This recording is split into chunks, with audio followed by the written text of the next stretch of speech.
What's going on, Spartan Illustrated fans? Michigan State falls to Kansas State in a heartbreaker. Kevin Knight, Justin Rose with you now to kind of break it down a little bit. We've had a couple of hours to decompress, think about it. Florida Atlantic's moving on, and it seems like what an opportunity for Michigan State. And nah. Just wasn't there. It was electric in here as Michigan State managed to force overtime. And for a brief period there, it looked like they had it. And they were maybe going to make the next Elite Eight in the Izzo era. And then it just slipped through their fingers. It's so disappointing in so many different ways because you can break it down, and when you get to talking about what was the biggest disappointment of this game, I have a hard time picking out one thing. What would you think maybe is one of your, you probably have more than one too. Yeah, I think first gut instinct is just the first half. Michigan State came out and looked strong multiple points, but then it's just constant breakdowns on defense, and they couldn't just build out a lead at any point there. And they led just about the whole first half, right? Oh, Yeah. well, Florida Atlantic, I'm just talking about for the team that just got off the court. Michigan State's biggest problem in this first half was they were never able to seize control of it. And they were down by a couple of points at the break. They come back in the second half and they take a lead. I think they went up at one point by 6 or 7.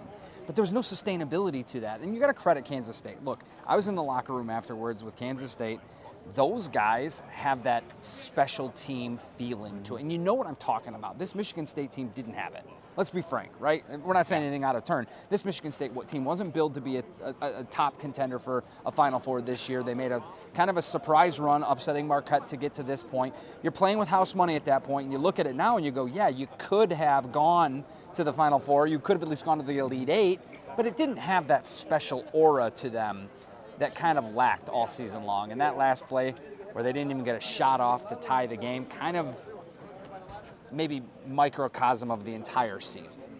Exactly, yeah. And I think Izzo kind of hit the nail on the head a little bit in his post-game presser when he mentioned the fact that Michigan State had to battle through some injuries during a key stretch in the non-conference season and early Big Ten action. And it seemed like all that momentum and excitement that the team had kind of came crashing down between two different things.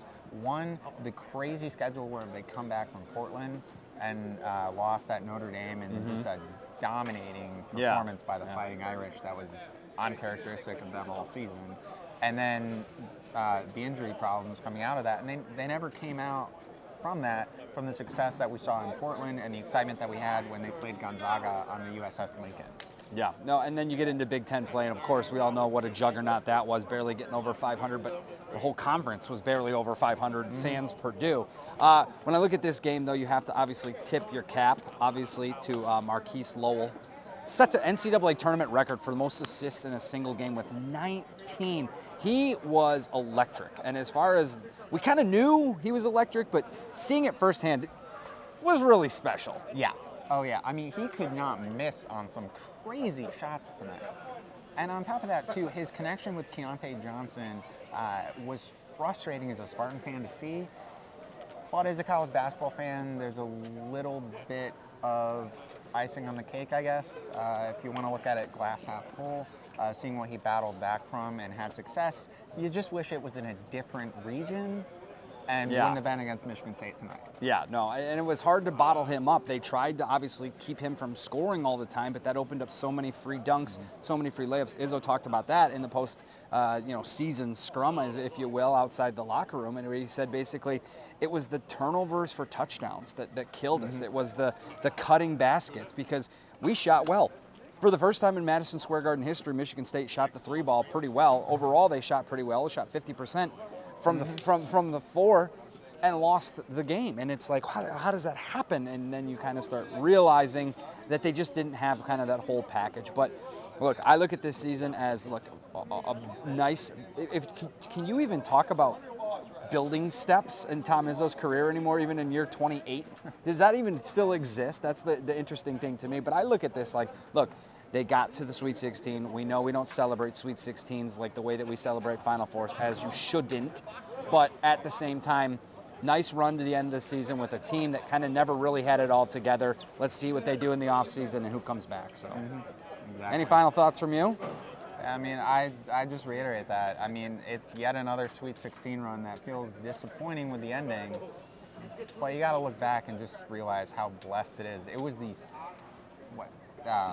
15th Yeah. Sweet 16 Yeah. in the last 25 tournaments. That's insane. That's It's crazy. Yeah. Yeah. You don't know what you got till it's gone. So let's enjoy it even with the loss. Yeah, no, that's pretty good. All right, that's Kevin. I'm Justin. Thank you so much for tuning in here on Spartan Illustrated. And shoot, I guess we'll talk in the fall when football comes around. Sounds good. All right, see you later.